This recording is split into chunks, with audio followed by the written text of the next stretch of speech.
New update पाने के लिए सब्सक्राइब, लाइक और शेयर कीजिए हमारे यूट्यूब चैनल को। कहा कि आप भी मेरे वाली पूजा किया करो। कबीर साहब ने कहा कि आप जीव हिंसा बिल्कुल नहीं करते, बिल्कुल नहीं, हम तो बिल्कुल जीव हिंसा करते ही नहीं, और इसलिए हमें पाप नहीं लगता। जो मांस खाते हैं, जो बुरा कर्म करते हैं, शराब पीते हैं, उनको तो बहुत पाप लगता है। कबीर साहब कहने लगे, भगत जी आप कहां से चलकर आए हो? आप कहां से चलकर आए हो? कि बांधवगढ़ से आया हूं। बांधवगढ़ मथुरा से कितनी दूरी पर है? धर्मदास जी ने बताया कि लगभग 250 कोस अर्थात 900, 800, 900 किलोमीटर।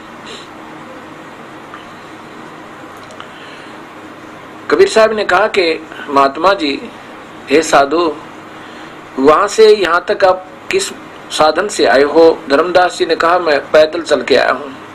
तो वहां से यहां तक आने में आपको मालूम है कितने जीवों को मार दिया होगा आपने? आपके पैरों के नीचे ना जाने कितने जीव मरे होंगे।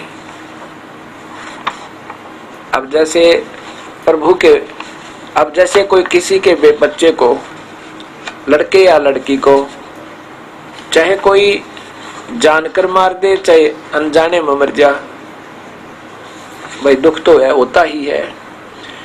अब किसी के बड़े बेटे को मार दे चाहे कोई छोटे को मार दे, माता पिता को सम्मान ही दुख होता है। आपने कभी इस बात के बारे में सोचा विचार किया? आपने ना जाने कितने जीव मार दिए वहां से लेकर यहां तक। पृथ्वी ऊपर पगजोदार है और करोड़ जीव एक दिन में मारे। हरी भांति पृथ्वी की रंगा, अंत कोट जीव उड़े विहंगा। और फिर आपने यहाँ पर इस तालाब में स्नान किया, इसमें देखो कितने जीव चल रहे हैं। कबीर साहब ने एक लोटा भर के पानी का उस जिस मथुरा के तालाब में धर्मदास जी ने स्नान किया था,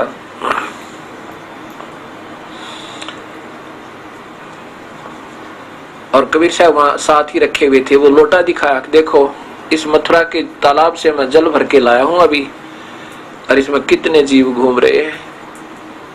आपने इसमें स्नान किया ऐसे कर के, ना जाने कितने जीवों को मार डाला। और फिर आप जो हवन करते हो और खान पान में दमन प्राणी, कैसे पाओ मुक्त निशानी। खाना बनाते हो उसमें जीव हिंसा हुआ है, और आप कहते हो हम कोई जीव हिंसा नहीं करते। तो धर्मदास जी ने कहा कि क्या इसका मतलब आपका ये है कि मांस खाने वाले उत्तम होते हैं? अगर नहीं, कबीर साहब ने बोला बिल्कुल नहीं, मांस खाने वाले तो बहुत ही पाप के भागी होते हैं, चाहे कोई भी खाओ। कहने का भाव ये है सतगुरु का कि आप जो कह रहे हैं हम जीव हिंसा नहीं करते, आपके यहाँ नियम है इस ब्रह्म का अर्थात काल भगवान का कि जैसे कर्म प्राणी करेगा वो दोनों ही भोगे होंगे। पुण्य अलग से लिखे जाते हैं, पाप अलग से लिखे जाते हैं। आपने तीर्थ पर भ्रमण करने का मान लीजिए, आप ही के गुरुदेव की बात को स्वीकार करके हम कहते हैं तीर्थ पर आने का आपको एक पुण्य फल मिला, और पाप हो गए असंख्य बिना गिनती के। आपको दोनों भोगने पड़ेंगे धर्मदास, ये सत्कर मानना। क्योंकि विद्वान पुरुष थे, गीता को पढ़ा करते थे, गीता तो पढ़ा हुआ था उन्होंने कि भी भक्ति परमात्मा के दरबार में एक तिल तिल का हिसाब होता है। और आपको पुण्य कम और पाप घने हो गए, इसलिए धर्मदास जी कभी पार नहीं हो सकते तुम। और फिर तुम ये जो खाना बनाया आपने, इसमें जमीन जो लीपा है ना, इतना सत्य ब्राह्मण की है हत्या। एक ब्राह्मण की हत्या, ब्राह्मण का अर्थ होता है भगतात्मा, जो प्रभु पर आश्रित हो, किसी का बुरा करे नहीं, किसी ने ठगे नहीं, झूठ नहीं बोले, चोरी नहीं करे, नेक नीति से प्रभु का भजन करे और सही मार्ग बतावे, लालच में ना बतावे, निष्कपट भाव होते हैं। जैसे महर्षि हुआ करते थे, भारद्वाज जैसे, वशिष्ठ मुनि जैसे, गौतम ऋषि जैसे, विश्वामित्र जी जैसे, वह किसी को गुमराह नहीं किया करते थे। वो महापुरुष अपना जो सत्य, जितना उनको ज्ञान था वो सही बताते थे और स्वार्थ में नहीं स्वार्थ तो उनका था ही नहीं, परमार्थ में बताया करते थे। उनको ब्राह्मण कहते हैं। ऐसे विद्वान पुरुष को अगर कोई मार दे, उसको शास्त्रों में लिखा है कि उसका पाप बहुत खतरनाक होता है। तो कबीर साहब बता रहे हैं कि 70 ब्राह्मण की है हत्या, इतने पाप कर देते हो तुम।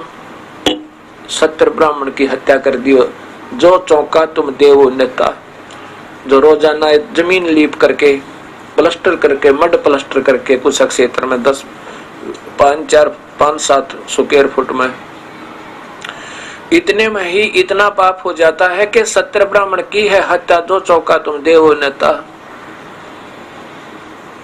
और ब्राह्मण सेंस हत्या जो होई, जल स्नान करो हो सोई। इस तीर्थ में नानते हैं 1000 ब्राह्मण की हत्या का पाप तने एक गोते में कर दिया। गोते गोते पढ़ है मारम, गंगा जमुना गए केदारम। इन सब पर तुम्हारा पाप बने हैं। पुण्य मान लीजिए एक है और पाप हो गए बिना गिनती के। धर्मदास जी ने सोचा ये तो अच्छा नास्तिक टकराया, सुबह सुबह कोई बात हुई, हर एक बात को नकारा कर रहा है। फिर धर्मदास जी कहने लगा एकादशी का व्रत रखता हूं मैं। क्या बात समझी आपने? कबीर साहब ने कहा महात्मा जी, मैं देखो आप नाराज मत हो ना, मैं तो आपका दास हूँ, एक तुच्छ जीव हूँ। मेरी अपनी बुद्धि इतना काम कर रही है, मैं इसलिए आपसे शंका का समाधान करवाना चाहता हूँ। व्रत करने से क्या लाभ होगा? आपकी गीता में तो मना किया है। 6 अध्याय का 16वां श्लोक पढ़ कर देखो। मैंने सुना था एक महात्मा थे, वो बता रहा था कि अर्जुन, योग का अर्थ होता भक्ति। योग न तो अधिक खाने वाले का सफल हो है और न बिल्कुल न खाने वाले का, और न ही अधिक जागने वाले का और न ही अधिक सोने वाले का। भाई अधिक सोने वाले का भी सफल नहीं होवे और थोड़ा सोए, लोग दिखावा जागे जाओ सारी रात, वो भी सफल नहीं होवे। और ना ही बिल्कुल ना खावे, व्रत रखे कतई घोर, सुबह तो शाम तो कुछ नहीं खावे। उस समय भगत जब ये व्रत रखते थे ना, मैं भी हनुमान का व्रत रखा करता ये दास, और 25 वर्ष रखा। अब 10 बजे भूख लगनी प्रारंभ हो जाती, नो देखा करते सूर्य कहाँ सी जा लिया, कब दोपहर के बाद होंगे, कब 3 बजेंगे, रोटी खाएंगे। वो हनुमान जी तो याद कमावे, वो भूख घनी याद आया करती, रोटी ज्यादा याद आती। वो भजन रोटियों का होया करता था, पानी का होया करता था, और फिर सिर में दर्द हो जाता। एक दिन वो दुखी रहते, चलो भगवान के नाम पर दुख भी उठा ले, पर ये व्रत तो कहीं पर भी तो प्रमाणित नहीं है। तब धर्मदास जी को कहा, धर्मदास जी, कबीर साहब ने कहा कि धर्मदास जी नाराज ना होना, मैं तो आप एक तुच्छ जीव हूँ और आप ही मेरा समाधान नहीं करोगे तो कौन करेगा? कि आपने व्रत रखा, गीता में मना, शास्त्र विरुद्ध साधना हुई, और शास्त्र विरुद्ध साधना करने वाले गीता का भगवान का आदेश उल्लंघन कर दिया, वो शास्त्र विरुद्ध कानून तोड़ा हुआ व्यक्ति कभी सफल नहीं हो सकता। उसकी ना तो इस जीवन में और ना ही भविष्य की कोई कमाई ना होती, ना तो वो सिद्धि को प्राप्त होता और ना ही किसी परम गति को, और ना ही उसका सुख हो सकता। ये देखो गीता अध्याय 17 का श्लोक नंबर 16 का 23 और 24 नंबर श्लोक आप देखिएगा। गीता प्रेस गोरखपुर से प्रकाशित ये पवित्र गीता, और इसमें लिखा है अध्याय नंबर 16, और यहाँ देखिएगा 23 नंबर श्लोक में, हे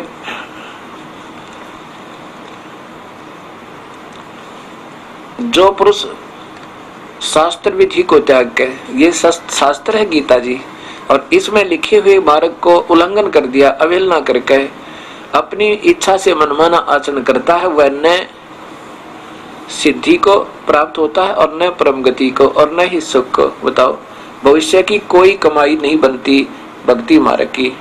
इसलिए अर्जुन तेरे लिए ये शास्त्र ही प्रमाण है। इसलिए अर्जुन तेरे लिए इस कर्तव्य और अकर्तव्य की व्याख्या व्यवस्था में, यानी ये ग्रंथ ही बताओगे, सदग्रंथ, कि कौन से भक्ति करे कौन सी ना करे, शास्त्र प्रमाण है। आगे देखिए, ऐसा जानकर तू शास्त्र विधि से नियत कर्म करने योग्य है तुझे, तो वो काम करे जो शास्त्रों में, अपने सदग्रंथों में, पवित्र गीता में, पवित्र वेदों में, पवित्र बाइबल में जो प्रभु के आदेश, केवल पवित्र कुरान शरीफ में जो केवल प्रभु की तरफ इशारा है, वो काम करो, अन्य नहीं। अब धर्मदास जी ने गीता तो पढ़ा हुआ था और ये पढ़ते भी थे, एकदम समझ भी जाता, पर ये पुराना रंग उतरता नहीं, जल्दी सी स्वीकार नहीं की। कबीर साहब ने कहा, और बताऊं आपको, जिस समय ये अकाल गिरता है, पीछे बहुत भयंकर अकाल गिरा करते हैं, अकाल के दौरान वर्षा होती नहीं थी और ये प्राणी भूख के कारण 20-20 दिन, 30-30 दिन, 40-40 दिन और भूखे मरकर घास फूस भी समाप्त हो जाता था खाने को, और तब वो प्राण त्यागते थे तड़प तड़प कर। तो धर्मदास जी, कबीर साहब बता रहे हैं कि धर्मदास जी, हे साधु, हे महात्मा जी, उनके तो सारे ही तो व्रत हो गए, एकम भी, द्वितीय भी, तृतीय भी, चतुर्थी भी है, पंचमी भी, सारी तो हो गए, शुक्रवार भी कई बार हो लिए, और सोमवार के व्रत भी कई बार हो गए, और फिर वो दुर्गति को प्राप्त हुई। यदि उस व्रत से कुछ लाभ होता, प्रभु मदद अवश्य करता, अर्थात ये शास्त्र विरुद्ध होने से प्रभु कभी मदद नहीं करेगा आपकी। धर्मदास को हृदय में तो पहुंच रही थी, पर अपनी प्रभुता ने कैसे छोड़ा है। कमाल की बात है, आज पहली बार ये बात बता सुनी है, और ऐसी सच्चाई तो है, पर कैसे माने इसकी, नहीं माना मन में। फिर बताता, और बताऊं, राम कृष्ण का जाप करते हो, हरे राम हरे कृष्ण राधे श्याम सीता राम। कबीर साहब ने कहा, वैसे तो महात्मा जी आपकी मौज है, कुछ भी व्रत करो, क्योंकि भक्ति मार्ग में हर इंसान स्वतंत्र है, लेकिन सोच समझे बिना कोई कार्य हम करते हैं, उसका प्रतिफल क्या होगा, पहले ये ज्ञान होना चाहिए।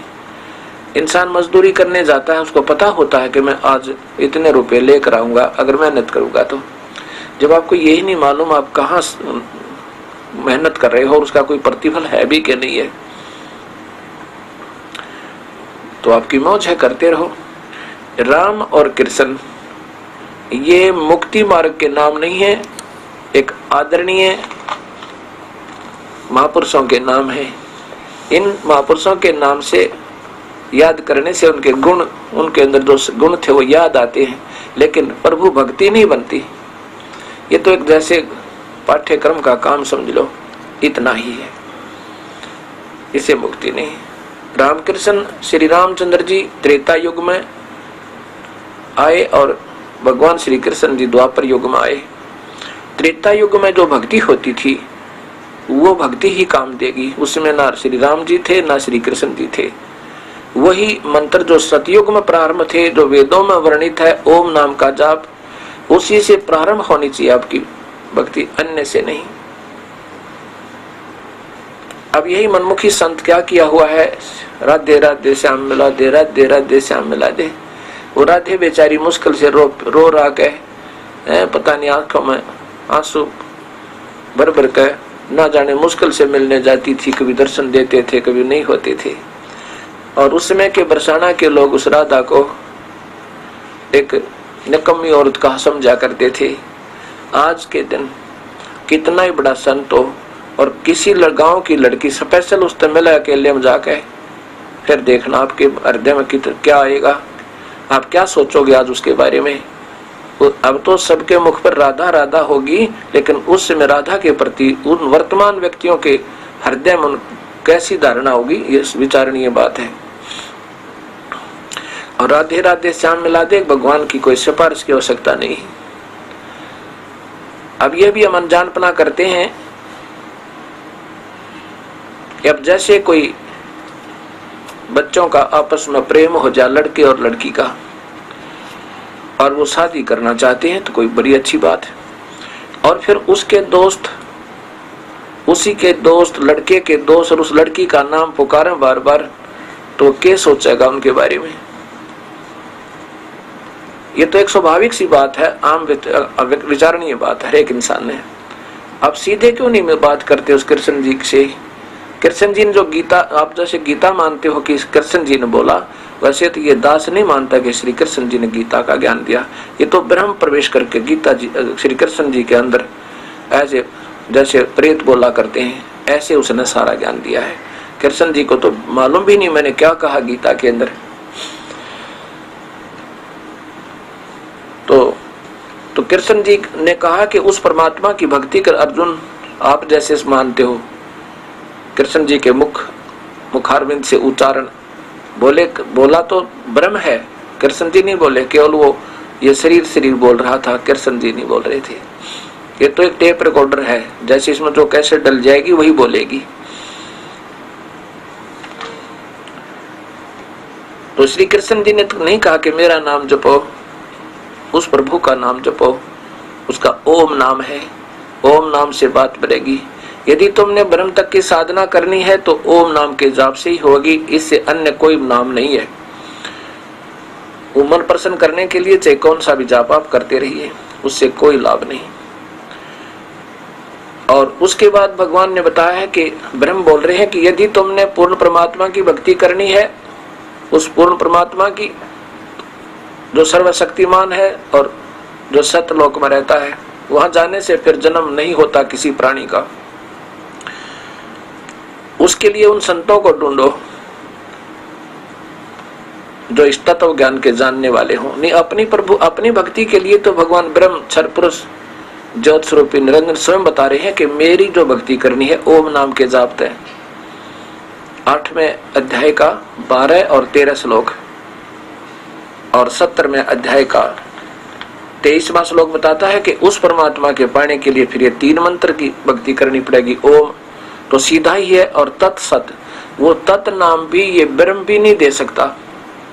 वो तत् नाम जो है, जो ये आम संत देते हैं, ये तो अधिकारी भी नहीं सोम नाम के और दूसरे नाम के देने के। ये तो केवल पूजा तो श्री कृष्ण की कर रहे हैं और नाम देते हैं दूसरा अलग से।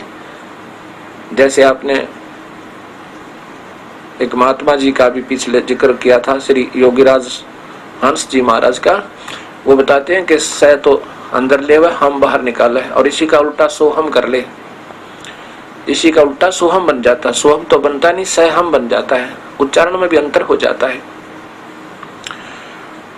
से उल्टा करने की क्या आवश्यकता, सीधा ही रहा सोहम। मान लीजिए आप सोहम शब्द जब जाप करते हो तो सोहम शब्द किसी वेद में प्रमाण नहीं है, क्योंकि वेद ही भक्ति का मार्ग का, अन्य कोई शास्त्र है वो अपनी सोच है उन महापुरुषों की, वो एथेंटिक नहीं है, वो इस ऐसे प्रमाणित नहीं है जैसे वेद हैं। वेदों के बाद नंबर आता है उनका। यदि ब्रह्म तक की साधना हम करें तो सोहम मंत्र कहीं पर नहीं है। ये सोहम नाम देने के अधिकारी भी नहीं है ये संत, ये गलती करे। कोई तहसीलदार और प्रधानमंत्री की मोहर लगा के साइन करे, तहसीलदार तो कर नहीं सकता यह गलती। वो तहसीलदार भी नहीं है जो नकली व्यक्ति जिस चाहे उससे की मोहर मार दे और दस्तखत कर दे, जा बना दिया तेरा काम बन गया। ये तो वो नकली व्यक्ति करते हैं जिन्हें कोई ज्ञान ही नहीं है। अगर तहसीलदार भी यह गलती नहीं कर सकता तो सोहम नाम देने के यहाँ कोई अधिकारी नहीं है। कबीर साहब के सिवाय, या कबीर साहब जिसको आदेश दे दें, उनकी जो मालिक की दया हो जा किसी संत पे, और संत फिर आगे आदेश दे सकता है। कबीर साहब ने कालू झिमर को, एक कालू पीर हुए हैं जो नारद जी के गुरु माने जाते हैं। पहले वो मछियारे थे और फिर परम संत बन गए थे। कबीर साहब मिले थे उनको कहा था कि जो यहाँ ब्रह्म तक की साधना करना चाहता उसको ओम नाम देना, और जो ऊपर की मुक्ति का साधना चाहता है उसको सोहम नाम दे सकता है। तो नारद जी के ने कबीर साहब ने उनको दिया था कालो पीर को, और कालो पीर ने फिर सोहम नाम नारद जी को दिया था। अब ये सोहम जाप का बहुत लंबा विवरण है। ये वैसे पारब्रह्म का मंत्र है, और ये पारब्रह्म के लोक से पार जाने की कमाई है हमारी। उसके अंदर से पार होंगे ना, बहुत लंबा क्षेत्र है, उसका किराया है विमान का, वहां से लेकर वहां तक की ये कमाई हमने अलग रखनी चाहिए थी। इनको मालूम तो है नहीं, प्रथम तो ये देने के अधिकारी नहीं, इनकी कमाई बन ही नहीं सकती इस मंत्र से। और उसके बाद इसके 2 हिस्से करके ये जाप कर रहे हैं। वो जाप और ढंग से होगा इसका। तो हमने क्या करना है, जैसे ओम नाम का जाप,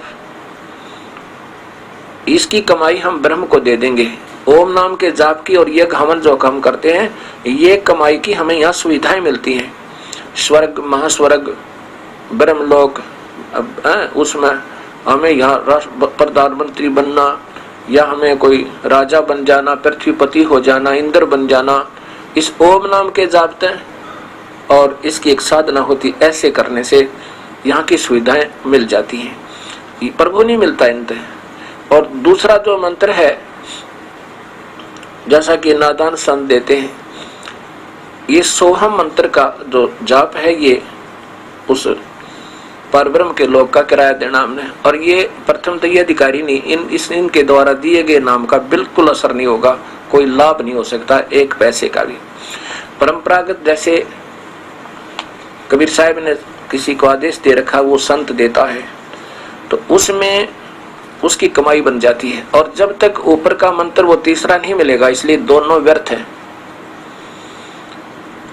अब यह क्या होता है, जो मान लीजिए कोई अधिकारी हंस है, उसको ये सतनाम प्राप्त भी हो गया, तो वो अनजान क्या करते हैं, उनकी कमाई यहीं पर ज्यादा बेनिफिट मिल जाता उनको। इस दूसरे मंत्र का कि कमाई से हमने पार जाना था, अब वो यहाँ से नहीं निकल सकते जब तक वो तीसरा मंत्र पूरे संतना मिल जाता है। तो वो इन दोनों की कमाई की सुविधा यही मिल जाती है। और दूसरा जो मंत्र है, जो सोहम नाम का जाप है, उसकी कमाई भी ये यही खा करके, यहाँ पर जैसे ये बहुत से संत जिनके लाखों करोड़ों शिष्य हैं, इन्होंने कभी अच्छी भक्ति की हुई है अंशों ने, और उनके ओम नाम की कमाई से कुछ तो स्वर्ग में खाया है, और बाकी की यहाँ दे देंगे, ठाठम ठाठ करो। अब आगे अगर पूर्ण संत ना मिला, ढंग से भक्ति नहीं मिली, तो ये इस जन्म में कति अपनी कमाई बर्बाद कर जाएंगे।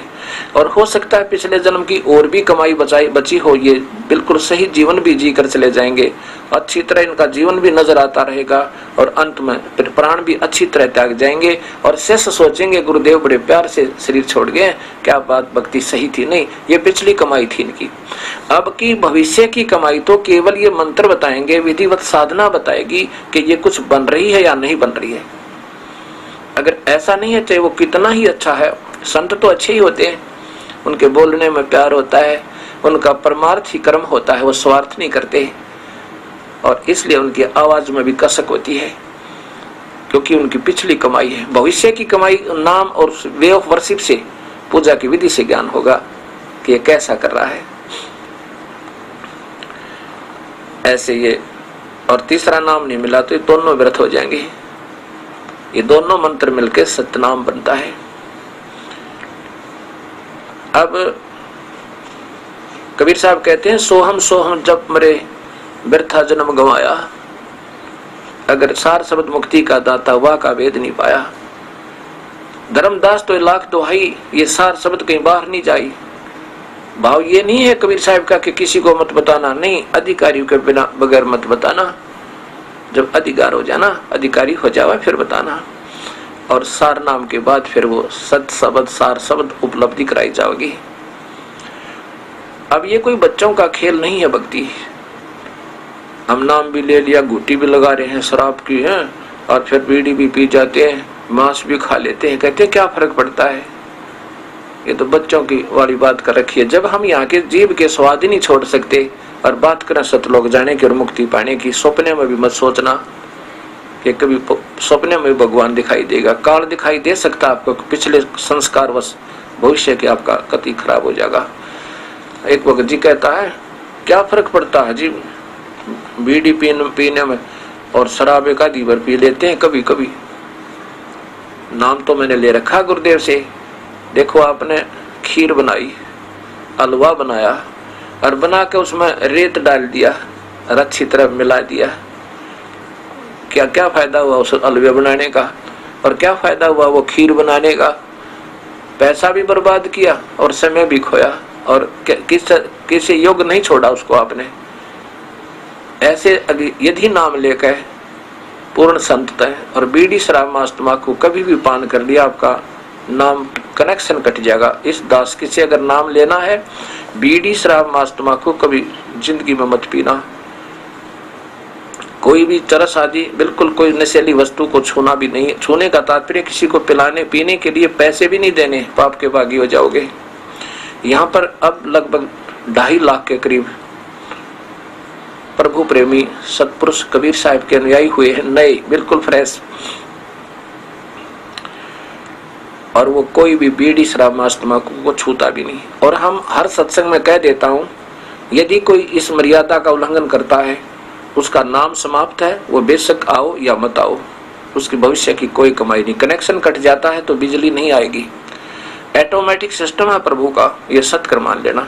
और नाम आपका मान लीजिए अनजान पड़े में हम प्रथम मंत्र देते हैं, वो प्रथम मंत्र देते हैं आपको 4 महीने तक आपने उसकी भक्ति करनी, उसका जाप करना पड़ेगा। उसके बाद आप योग्य होगे सतनाम प्राप्ति के, क्योंकि इन महापुरुषों ने, अब कलयुगी ऋषियों और संतों ने आपको प्राइमरी भी नहीं करवा रखी, आपको 5वीं कक्षा जैसी भी शिक्षा नहीं दे रखी। जो ये बता रहे हैं ये तो तुम्हें पहले ही मालूम था, ये तो अपने माता पिता से सुनी सुनाई बातें आपको भी याद है, जो ये आपको रोज बताते हैं। ये तो प्राइमरी भी नहीं आपकी, यानी प्राथमिक कक्षा का भी ज्ञान नहीं आपको, वो भी ये दास कराएगा। वो मंत्र देंगे जो पार्वती को मिला था, भगवान शिव ने दिया था, और फिर उसके बाद उन्होंने अन्य मंत्र का जाप दिलाया था। अब वो मंत्र आपको प्राथमिक पहले देंगे। पार्वती को केवल 5 नाम का मिला था और आपको 7 मंत्र का मिलेगा, क्योंकि ये जो पहला मंत्र है ये यहाँ के हमारे शरीर में कमल बने हुए हैं, जिनमें मूल कमल में गणेश जी का वास है, स्वाद चक्र में, स्वाद कमल में ब्रह्मा और सावित्री का वास है, नाभि कमल में विष्णु और लक्ष्मी जी का वास है, और हृदय कमल है एक, ये दिल नहीं, इसे अलग हृदय है। हृदय कमल में पार्वती और शिव का वास है, कंठ कमल में ये शेरा वाली प्रकृति देवी का वास है, और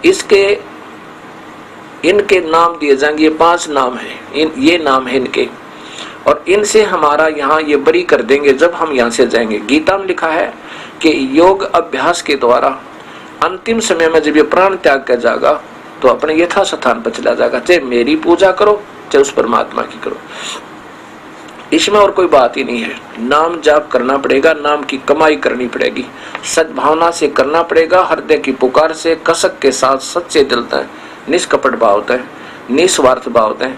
तो उस नाम के जाप से हम वहां जाएंगे। नाम मेडिटेशन लगाने से, बेशक ध्यान लगाएं, जब ये टेम्परेरी आनंद है, अस्थायी आपको सुख है, ये आपको पार नहीं होने देगा। नाम की कमाई से और नाम के अभ्यास से, योग अभ्यास से हम वहां जाएंगे। तो उसमें जो इनके कमलों का जो हमारा ऋण है, इन पहले मंत्रों से हमने यहाँ बरी कर देंगे। अब ये संत कहते हैं, ये संत मते का दावा करने वाले महापुरुष क्या बताते हैं कि हमारा मार्ग तो यहाँ त्रिकुटी से शुरू होता है। त्रिकुटी यहाँ बताते हैं, यहाँ नहीं, ये तो एक इशारा किया जाता है। ये हमारी रीढ़ की हड्डी बैकबोन आ रही है, मेरुदंड बोलना इसने, और ये यहाँ गर्दन में आके थोड़ी बैंड होती है, फिर ये आगे चल के यहाँ एक नाड़ी है, उस पर वहां जाकर के त्रिकुटी है, एक मतलब ट्रायंगल टाइप, जिसकी 3 भुजा, त्रिकोण जिसे कहते हैं, ऐसा स्थान है, ऐसा एक बना हुआ है कमल सा, और उसमें 2 कमल है उसके, वो है तो 3 कुना, पर उसके अंदर 2 सफेद और काले रंग के 2 पतियां जैसी पंखुड़ियां हैं। तो ये क्या बताते हैं, ये संत जो है सतलोक, नकली सतलोक की व्याख्या करने वाले, कहते हैं हमारा मार्ग तो सीधा बस त्रिकुटी से प्रारंभ होता है। ये बच्चों के खेल बना रखे इन्होंने। नीचे का जब तक हमने ऋण मुक्त नहीं होंगे यहाँ से जाने कौन देगा। पहले हम यहाँ पर सारी सुविधा प्राप्त करें, जैसे बिजली का बिल है, टेलीफोन का बिल है, और वाटर टैक्स है और अन्य टैक्स, ये सारे पूरे होंगे, क्लियरेंस होगी, जब ये देश हमने छोड़ेगा, ना जाने ना दो यहाँ तक। पहले हमने इनका ये ऋण दे देंगे तो फिर ये फ्री है, फिर हमसे, क्योंकि जाना तो वहीं से पड़ेगा हमने, फिर हम समझो हम सीधे त्रिकुटी पहुंच जाएंगे। और त्रिकुटी एक इंटरनेशनल एयरपोर्ट समझो, त्रिकुटी से ही हमने जिस जहाँ की साधना कर रखी है वहां से फिर आपको वो विमान मिलेगा, और वो पूर्ण परमात्मा उसी गुरु रूप में। अगर आप 3 लोक के साधक होगे तो वो काल उसी गुरु रूप में होगा और आपको उसी स्थान छोड़ देगा जहां पर आपको कोई विष्णु लोक में, कोई शिव लोक में, जहां पर भी आपने जाना है, जहां की आपकी साधना है, या ब्रह्म लोक में। और वहीं पर पूर्ण परमात्मा कबीर साहब आएगा अपने मान्यता प्राप्त संत का रूप बना के। उसमें कभी कबीर साहब दिखेंगे और कभी गुरु जी नजर आएंगे, कभी कबीर साहब, जैसे हम मूर्ति देखते हैं ना, ऐसा रूप बना लेंगे वो। भले ही ये मूर्ति ज्यों तो नहीं होती, और प्रभु को अपना रूप बनाने में कोई देर ना लगे। हमारी भावना अनुसार वो कभी कबीर साहब की मूर्ति दिखेंगे और कभी अपने गुरुदेव का स्वरूप दिखेंगे, और फिर उसको लेकर के सतलोक ले जाएंगे। वहां से त्रिकुटी से हम यहाँ से जाएंगे। तो पहले हम आपको 5 नाम देंगे, 7 नाम देंगे। तो हम इस जो कमाई इनकी है वो तो इनको मिल जाएगी, ये ऋण मुक्त करने योग्य कमाई होगी, ये अपना पूरा करके बाकी हमारा छोड़ देंगे। तो जो ऊपर और नीचे 2 मंत्र लगते हैं, पहले और बाद में, ये कमाई हमारी भविष्य आगे जाने में काम देगी। ऊपर जाने में वो भी हमें एक अलग से बेनिफिट मिलेगा। और फिर ओम नाम श्वास से सिमरन होगा, और साथ में दूसरा मंत्र जो आपको बताते हैं, दोनों मिलकर सतनाम बनेगा। ओम नाम की कमाई हम इस ब्रह्म को दे देंगे। चाहे यज्ञ करते हैं, यज्ञ करनी पड़ेगी, धर्म भी करना है, हवन यानी ज्योत जगानी है। हवन कैसे करते हैं, हम एक ज्योति जगाते हैं सुबह और शाम। सुबह डाल 10, 20, 50 ग्राम जैसा आपने श्रद्धा बनती जाएगी तो फिर आप मन बन जाएगा आपका।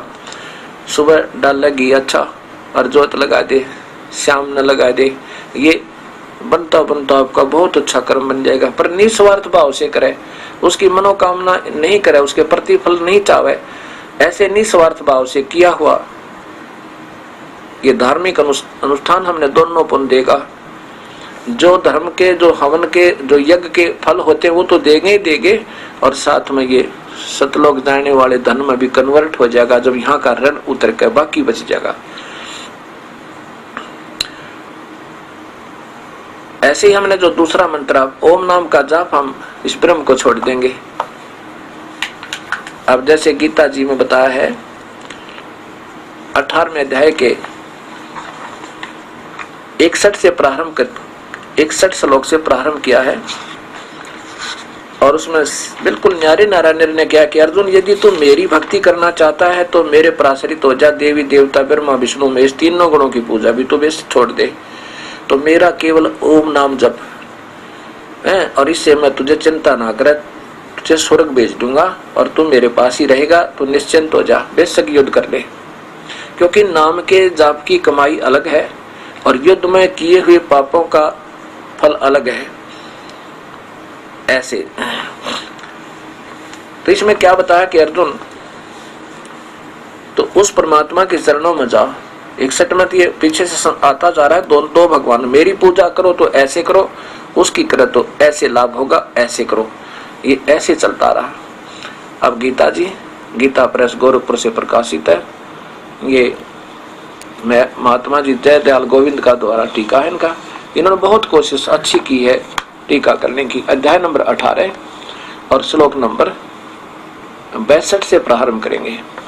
62 में देखो कि हे भारत, तो सब प्रकार से उस परमेश्वर की शरण में जाओ, उस परमात्मा की कृपा से परम शांति और सनातन परम धाम को प्राप्त होगा। ये देखिएगा,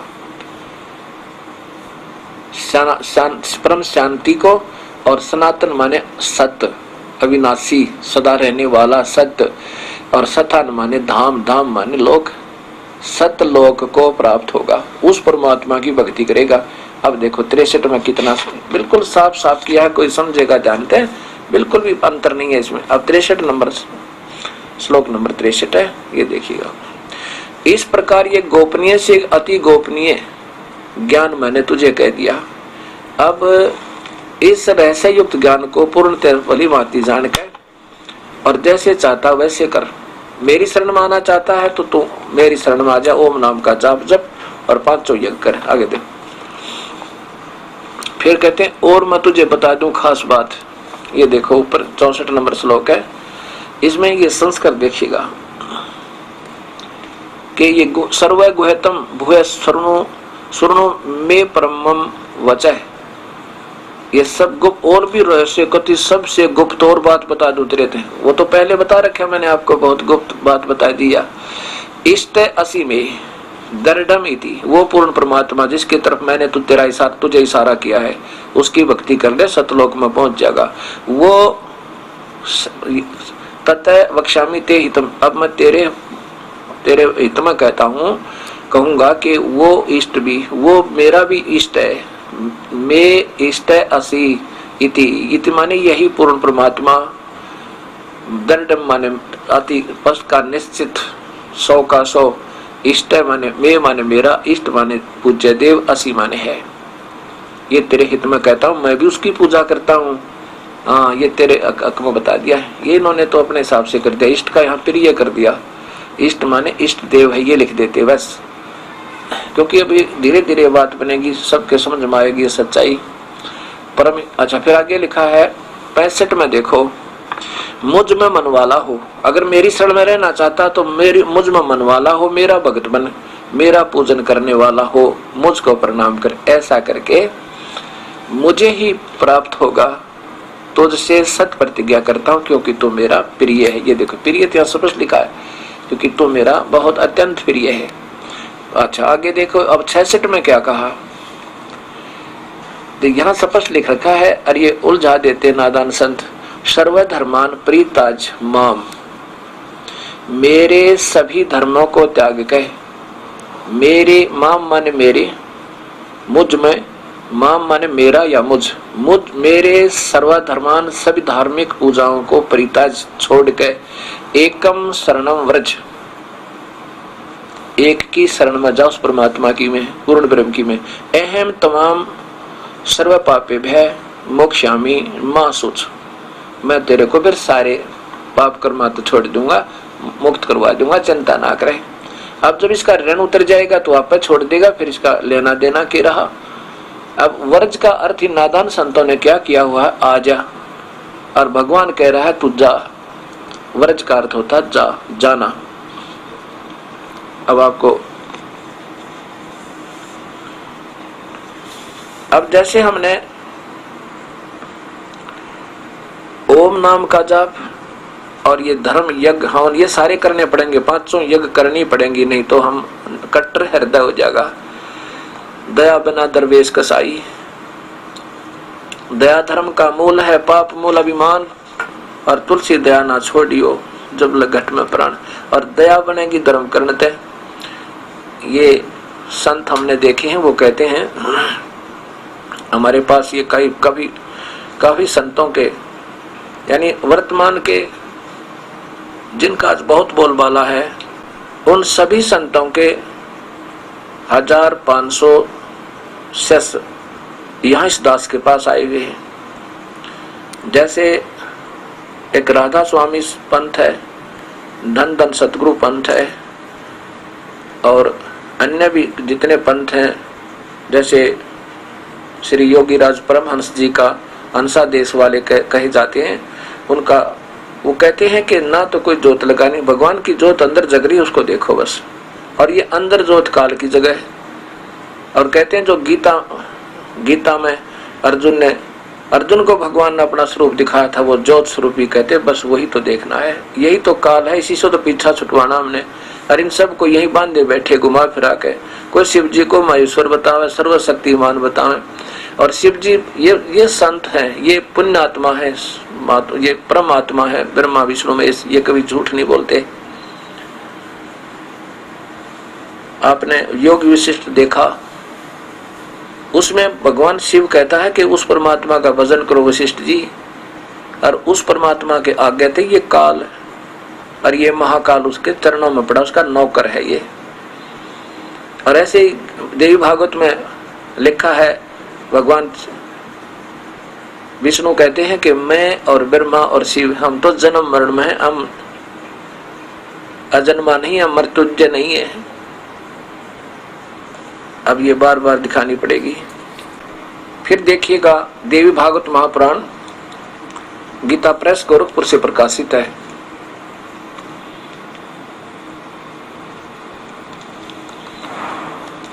और इसके जो लेखक है वो भी देखिएगा।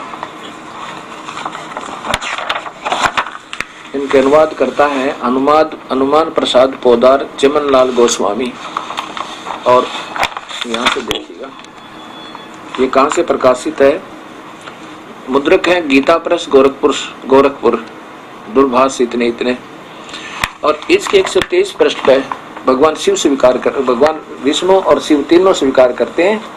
ये प्रश्न नंबर 123 पे तीसरा सकंद है ये तीसरा तृतीय सकंद, ये देखिएगा तीसरा सकंद 123 पृष्ठ पे है। भगवान विष्णु कह रहे हैं कि तुम शुद्ध स्वरूपा हो, यह संसार तुम ही से उद्भासित है, हो रहा है। मैं ब्रह्मा और शंकर हम सभी तुम्हारी कृपा से विद्वान हैं। हमारा तो आविर्भाव और तिरोभाव हुआ करता है, हम तो जन्म और मरण में हैं। केवल तुम ही नित्य हो, जगत जननी हो, प्रकृति और सनातनी देवी हो। यहीं पर भगवान शिव क्या कहते हैं।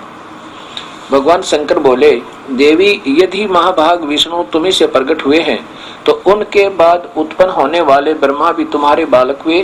फिर मैं तमोगुणी लीला करने वाला तमोगुण शंकर क्या तुम्हारी संतान नहीं हुआ, अर्थात मुझे भी उत्पन्न करने वाली तुम ही हो। और ये महापुरुष अभी तक हमें ये नहीं बता पाए कि ब्रह्मा विष्णु महेश जी के माता पिता कौन हैं और ये कितनी पावर की शक्तियां हैं। ऐसा नहीं कि इनमें शक्ति नहीं है, ये केवल एक ब्रह्मांड में एक विभागीय मंत्री है। एक ब्रह्मांड में रजगुण ब्रह्मा, सतगुण विष्णु, तमगुण शिव जी, और ये एक विभाग के मंत्री हैं। और इनके काल पिताजी, इनके जो काल ब्रह्म क्षर पुरुष, ये इनके यहाँ के मुख्यमंत्री समझो। शक्ति है इनमें, लेकिन ये सर्वशक्तिमान नहीं और अजर अमर नहीं है। तो अभी तक यही बताया करते थे और कहते हैं कि ना जोत लगानी ना कोई धर्म की आवश्यकता। विशेषकर राधा स्वामी और धन धन सतगुरु पंथ के अंदर ये तो खुल्लम खुल्ला कहते हैं। अब देखो, प्रथम तो नाम वो है नहीं जो गीता और वेद में और कबीर परमात्मा के शास्त्र में है, जिससे कोई जीव को लाभ हुआ है। दूसरे दिन का धर्म बंद करवा दिया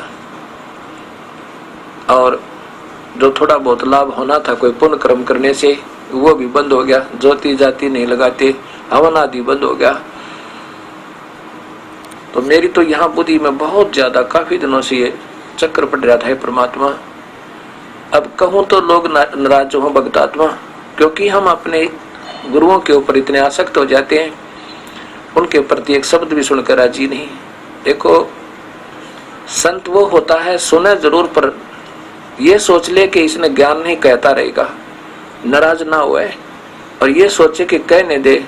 अगर मान लीजिए आपका लाल है, आपके पास लाल है और मैं उसको कौड़ी बता रहा हूं, तो चिंता उसको होगी जिसको संदेह है, पूर्ण विश्वास नहीं है। अगर पूर्ण विश्वास है तो फिर नाराजगी की बात ही नहीं है। मुझे नादान समझो और ये तो वैसे कह रहा है, इसको मालूम ही नहीं है, ऐसा सोच लो। लेकिन ये सत्संग सुनते रहो, इस नादान का ये सत्संग सुनते रहो और फिर ढूंढना कि कितना नादान है और कहाँ तक ज्ञान है। थोड़ा बहुत तो अवश्य मिलेगा। तो जो मैं कहना चाह रहा था आपको कि मेरे इस काल ओम नाम के जाप का जितना भी सिमरण हम खूब करें, क्योंकि हम बहुत युगों युगों के ऋणी आज के नहीं है। अब जैसे इस काल भगवान ने ये 21 ब्रह्मांड अपने तप करके प्राप्त किए हुए। मान लीजिए कोई रेस्टोरेंट मॉल ले ले हुए और उस रेस्टोरेंट में हम जाकर रुकेंगे तो वो किराया लेगा नहीं, तो आने नहीं देगा, अपने आपका पहले जमा करवा लेगा, और नहीं देंगे तो आपके पास पैसा नहीं तो अंदर ही नहीं घुसने देगा। तो ऐसे हम अपनी इच्छा से इसके साथ अपने लालच में आगे, उस समय हमारे पुण्य हमारे साथ थे, वो पुण्य सतयुग में यूं समाप्त करवा दे है। खूब बढ़िया सोच शरीर होता है, खूब मौज होती है, सारे ठाठ होते हैं, और फिर भक्ति व्यर्थ करवा दे है। धीरे धीरे ओम नाम के जाप से भी नीचे ले आता है, अपने अपने मनमुखी नाम दिलवाने शुरू कर देता है ये काल, ताकि इसको भक्तिहीन कर दूं और इसके पास कमाई ना बढ़े और ये मेरे जाल में फंसा रहे, ये चक्कर काटता रहे। ओम नाम के जाप की कमाई हमने इस काल भगवान की त्यागनी होगी, क्योंकि हम इस पृथ्वी पर बैठे हैं और पृथ्वी विमान की तरह दिन रात चलती रहती है। ये किराया हमने देना पड़ेगा इसका। विमान में यात्रा करने वाले यात्रियों को पता होगा, विमान में खाना भी मिलता है, वहाँ लैट्रिन बाथरूम भी बने हुए, टॉफी भी मिलती है और जूस भी मिलता है। बैल बजाते ही आ जाते हैं सेवादार, वहाँ के सेवक कर्मचारी अधिकारी, फ्री में नहीं आते, वो आपसे पहले टिकट के पैसे जमा करवा रखे हैं। ऐसे ही हम इस विमान में बैठे हैं, यहाँ पर सब खाने की, पीने की, खेलने की, कूदने की, नहाने की, धोने की सब सुविधा दे रखी है, लेकिन फ्री में कोई ना दे यहाँ पे। इसका ऋण हमारे ऊपर कई युगों का है। इसलिए जो मंत्र हम बताएंगे इस ओम नाम के जाप का, ये बैखरी बाणी का जाप नहीं है। बैखरी बाणी से कुछ थोड़ा लाभ होता है, जो अन्य विधि हम बताएंगे उससे इसका उससे 1000 गुना लाभ होगा इस, और फिर और जो दास विधि बताएगा उससे बैखरी वाणी से 10 लाख गुना ज्यादा लाभ होगा आपको। ऐसे हम साहूकार बनेंगे और फिर इस काल का ऋण उतर जाएगा। इसकी पूजा को इसी को त्याग देंगे। 18वें अध्याय का श्लोक नंबर 66 का जो प्रमाण आपको मिला है, इसको छोड़ देंगे, फिर ये हमें बरी कर देगा, सब पापों से पार कर यानी छोड़ देगा। फिर दूसरा जो मंत्र है वो अनधिकारी से लिया हुआ तो बिल्कुल लाभ नहीं देगा। गरीबदास जी कहते हैं कि कबीर साहब ने बताया, कबीर साहब की ही बोली बोल रहे हैं गरीबदास जी, समझो जो कबीर साहब ने उन्हें बताया और उन्हें स्वयं देखा। गरीबदास जी कहते हैं कबीर साहब ने बताया कि सो हम शब्द हम जग में लाए, सार शब्द हम गुप्त छुपाए।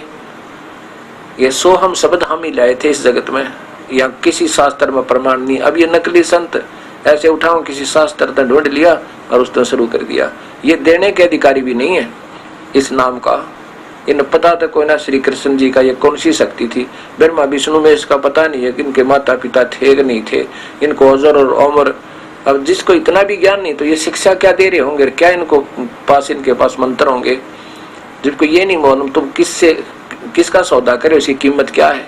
अर्थात ये व्यापारी भी बढ़िया कोई ना, ये पूरे व्यापारी नहीं है, इनको ज्ञान ही नहीं है बिल्कुल भी। जिसकी पूजा करें उसका नहीं मालूम ये कितनी कीमत है, किस चीज का तुम सौदा कर रहे हो और ये क्या लाभ आपको देगा। और इन्होंने फिर अनुयायी बना रखे हैं, इनको कितना दोष लगेगा।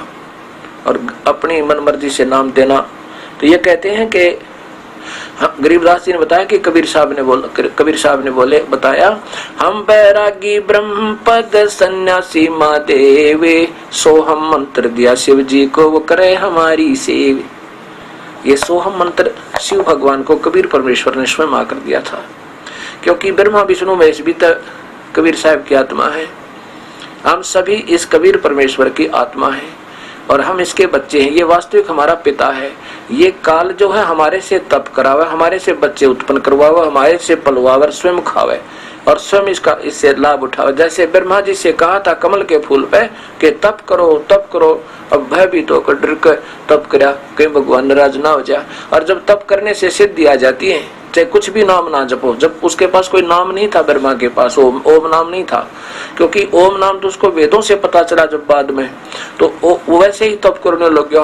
हे भगवान, मन ईश्वर की शक्ति की तरफ वैसे रुचि रख के निर्गुण मान के।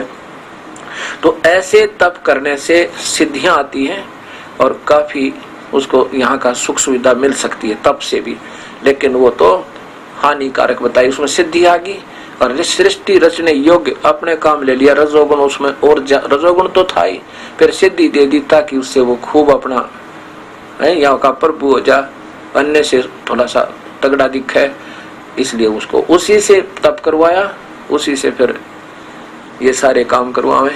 ऐसे ऋषियों से पहले ओम नाम के जाप तो मेडिटेशन, ध्यान लगवा को मेडिटेशन बड़ा आनंद आता है। और फिर उन्होंने छोटी ये जो खड़े खड़े बात बनाओ बैठकर 2 घंटे मेडिटेशन करने वाले, इनको तो कुछ भी लाभ नहीं होगा। वो तो सैकड़ों वर्ष बैठे रहा करते थे और पुण्य आत्मा होया करती थी, उनका भी व्यर्थ बताया आखिर में कि वो भी व्यर्थ हो जाएगा। तो ऐसे ये साधनाएं हमारी बिगड़ती चली जाती हैं। तो शिव भगवान को कबीर साहब ने सोहम शब्द दिया था। उस कबीर साहब के सच्चे नुमाइंदे के बिना अगर कोई नाम लेता है, सोहम शब्द भी व्यर्थ है आपका। और मान लीजिए सतनाम पूरा मिल भी गया, क्योंकि ऐसे सुने सुनाए, क्यों हमारी भक्ति मार्ग में नकली 90% हो गए, बल्कि 99 कह दूं तो थोड़े। शास्त्र पढ़ते हैं, नाम देने लग जाते हैं, अधिकार नहीं नाम देने का। तो ये बात ऐसे बिगड़ी हुई। दास ने कोई लेना देना नहीं, लेकिन मेरी आत्मा रोती रहती है कि मनुष्य जीवन यदि आपका चला गया तो कहीं ठिकाना नहीं है। अब ये जो सतनाम है, जिसमें एक ओम नाम है और दूसरा आपको इशारा दे दिया होगा, अगर ये भी किसी कोई दे रहा है तो भी अधूरा है, कति व्यर्थ, इस काल के जाल में रहना होगा। जब तक वो तीसरा नाम और पूरे संत नहीं मिला, सार नाम नहीं मिला, तो ये 3 मंत्र का जाप अगर नहीं मिला तो आपका कति सारा ही काम बिगड़ेगा। ठीक है, जैसा कर रहे वो लाभ अवश्य छोटा मोटा मिलेगा, परंतु जिसके लिए कोशिश की जा रही है वो नहीं प्राप्त होगा। ऐसे ये दास आपको बताना चाहता है। बाकी भक्ति मार्ग एक स्वतंत्र मार्ग होता है, इसमें कभी किसी पर दबाव नहीं देगा, ना किसी को डराना चाहिए तुझे ये हो जाएगा। हम जो मंत्र देते हैं, आप नाम ले सकते हो, पहले 4 महीने तक आपने प्रथम मंत्र जाप करना होगा, फिर उसके बाद भी उसका जाप प्रारंभ रहेगा, पर ज्यादा नहीं, अपना स्वाभाविक बताएंगे इतना करते रहना। उसके बाद ज्यादा अपने सतनाम का सिमरण करना होगा, श्वासों से सिमरण होगा। और फिर जब तीसरा मंत्र आपको मिलेगा, उसके बाद उन दोनों मंत्रों के साथ एक और मंत्र लग के ये 3 मंत्र का जाप बन जाएगा। अगर वो तीसरे मंत्र का जाप नहीं मिला तो आपका 2 मंत्र का जाप व्यर्थ न्यों हो जाएगा कि आपको वो सुविधा कमाई यही मिलेगी, और उसके आधार पर आपको जन्म भी मनुष्य के मिलते रहेंगे। अगर तीसरा नाम नहीं मिला तो अगर तीसरे की योग्य अपना होना पड़ेगा, और कोई बड़ी बात नहीं है। पूर्ण श्रद्धा के साथ, पूर्ण आस्था के साथ और गुरुदेव के ऊपर पूरा विश्वास रख के, और जिस दिन आपके हृदय की वो तड़प होगी, इस दास को पता लग जाएगा, उसमें आपको तीसरा नाम यानी सार नाम अवश्य दिया जाएगा। कलयुग में बैन उठा हुआ है, अगर अब भी मौका चूक गए तो कभी युकाल छोड़ेगा नहीं आपको। ये कोई समय है दाता ने, ये सदियां पर्यंत ऐसे कोई रजा हुआ कर प्रभु की जो आज आपके ऊपर हो रही है। कबीर परमेश्वर की रजाते हैं, ये आस्था जैसे पवित्र चैनल के ऊपर है। धन्य इनके माता पिता ने, परमात्मा इनके ऊपर मेर बड़ा पंजा रखा है। ऐसी कड़वी सत्य और ऐसे सच्चे ज्ञान को इन्होंने बड़े साहस के साथ भगत समाज में पहुंचा दिया, क्योंकि इन्होंने मालूम है कि सच्चाई तो सत्य है और सच्चाई को आंच कभी नहीं होती। समाज धीरे धीरे स्वीकार करेगा और गुण गाया करेगा जिंदगी में, सारे संसार में, कि ऐसा वो चैनल था जिस पर प्रभु की सतमार्ग प्रसार हुआ। हमने किसी से द्वेष नहीं, हम एक पिता की संतान हैं, अपना एक ही पिता है, हम एक स्थान से आए हैं और वहीं हमने जाएंगे तो हमारा छुटकारा होगा। नहीं तो ये काल हमारा ऐसे ही जुलूस निकालता रहेगा, कभी गधी बनाए, कभी गधे बनाए, कभी सूर बनाए, कभी कुत्ते बनाए, कभी राजा बनाए, कभी महाराजा बना दिए, इंद्र बनाए, कुबेर बनाए, ब्रह्मा विष्णु महेश बना दिए, और फिर पूंजी खत्म करवा के हमारी कमाई हमें दे रहा है, और जब पूंजी खत्म हो जाएगी फिर 84 में ठोक दिए। ऐसे ही हमारा ये लाभ उठा रहा है, नाजायज लाभ उठा रहा है। और जब कबीर साहब आते हैं तब उनको भगवान नहीं मानते, 100 मन में कल्पनाएं और शंकाएं हो जाती है। और जब हम इस साधन पर जो भी सुने सुनाए पर लगे हुए थे, उसमें कोई शंका नहीं और कोई मन में बाधा नहीं बनती थी, डट कर लगे हुए थे और सारी शास्त्र के विरुद्ध साधना हम कर रहे थे। कभी मन में ये नहीं आया कि हम गलत कर रहे हैं, क्योंकि ये मन रूप में स्वयं काल बैठा है और यही हमारे को अपने अधूरी साधनाओं पर अटकाए रखता है। और लिखा है, जो जैसी पूजा करता है उसकी सद्धारणा उसी में मैं फिट रखता हूँ, करता रहता हूँ। लेकिन बार बार मैं कहता भी है कि तुम मेरे भजन कर लो, इनका मत करो, देवी देवताओं का मत करो, तीनों गुणों का भी मत करो। रजगुण ब्रह्मा, सतगुण विष्णु, तम गुण शिव जी की पूजा नहीं करनी और अनादर भी नहीं करना। अब जैसे पौधा हमने ऐसे बीजना चाहिए था, क्योंकि ये बार बार दिखाना पड़ता, सत्संग में हर बार नए भक्त आत्मा आते हैं। अब हमने ये ऐसे बीजना है। कई भक्त कहते हैं कि आपके गुरुदेव तो ब्रह्मा विष्णु महेश की निंदा करते हैं, उनको छोटा बताते हैं। ऐसा नहीं कहना चाहिए, ये उनकी अनजान सोच है, वो सत्संग नहीं सुन पाते पूरा। अब देखना, ये आपके सामने मान लीजिए हमें कोई पौधा बीजते हैं गमले में, नर्सरी से लाके। अब ये सीधा बीजा हुआ भक्ति रूपी पौधा अर्थात शास्त्रानुकूल साधना, ये जड़ है पूर्ण ब्रह्म। कबीर साहब गीता जी के 15वें अध्याय का पहला और दूसरा श्लोक देखना, इसको बताएगा आपको। ये कबीर साहब तो जड़ हैं और ये तना ये अक्षर पुरुष यानी परब्रह्म है, और ये डार है ज्योत निरंजन, ये क्षर पुरुष, ये काल, ये डार है।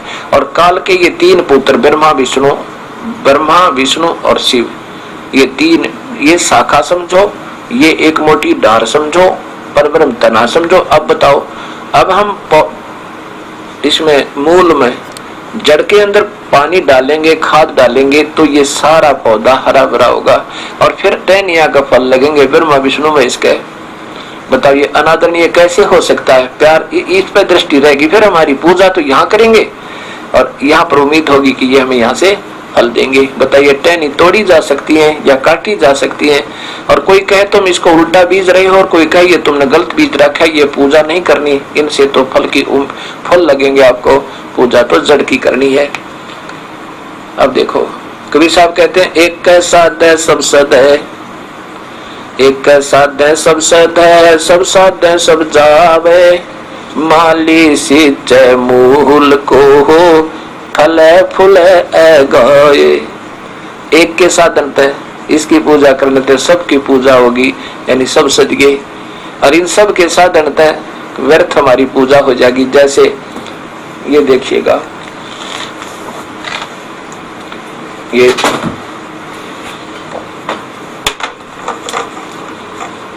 अब हम क्या कर रहे थे, ऐसे बीज रखे, ये भक्ति रूपी पौधा, सब साध है सब जा। अब हमने ये सब साध रखे, टहनी भी, देवता भी, पितर भी, भूत भी, स्वराज भी, यानी ये उल्टा पौधा लगा रखा है, जड़ ऊपर को कर दी, उल्टा लगाया हुआ भक्ति रूपी पौधा अर्थात शास्त्र विरुद्ध साधना।